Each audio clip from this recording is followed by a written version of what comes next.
Samantala, formal nang nagbukas kaninang umaga ang third regular session sa Senado. Doon ay Senate President Franklin Drilon ang mga nakamit na tagumpay ng Senado sa nakalipas na taon. Ang detalye mula sa ulat ni Jade Miguel. Formal nang binuksan ng third regular session ng Senado bandang alas 10 ng umaga. Nagsimula ito sa isang panalangin na sinambit ni Senador Sonny Angara at ang pagkanta ng ating pambansang awit. Naabot ng Senado ang quorum mula sa 18 senador na dumalo sa naturang sesyon. Pagkatapos inilatag ni Senate Majority Leader Alan Peter Cayetano ang 4 na resolusyong nagsasabi na may quorum ang Senado at handa na sila para sa isang joint session sa Kamara upang mapakinggan ang huling State of the Nation address ng Pangulong Aquino. Ito ng talumpati ni Senate President Franklin Drilon na siyang naglatag ng mga napagtagumpayang batas ng Kongreso.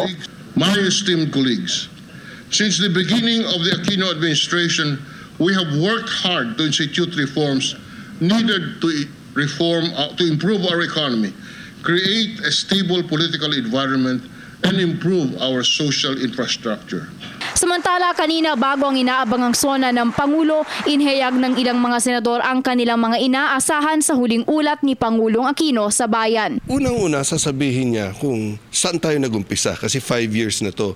Saan tayo nagumpisa, saan tayo ngayon, at paano natin gawin yung follow-through sa susunod na administrasyon. I think mag-enumerate siya nung kanyang accomplishment for the last 5 years kasi ito na yung last zona niya. So I think syempre he will touch on the economy.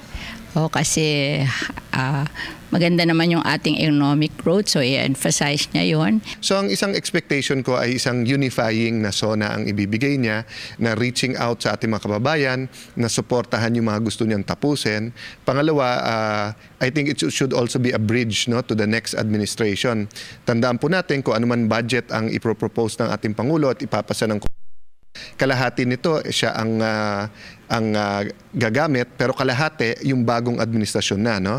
Sa kabilang banda, hinimok naman ni Drilon ang kanyang mga kapwa-senador na ipagpatuloy ang pagsusulong ng mga panukalang batas na makapagpapabuti ng kalagayan ng bawat Pilipino.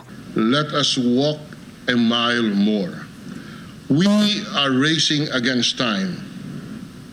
We must set aside political interest and think of solutions to the nation's pressing problem.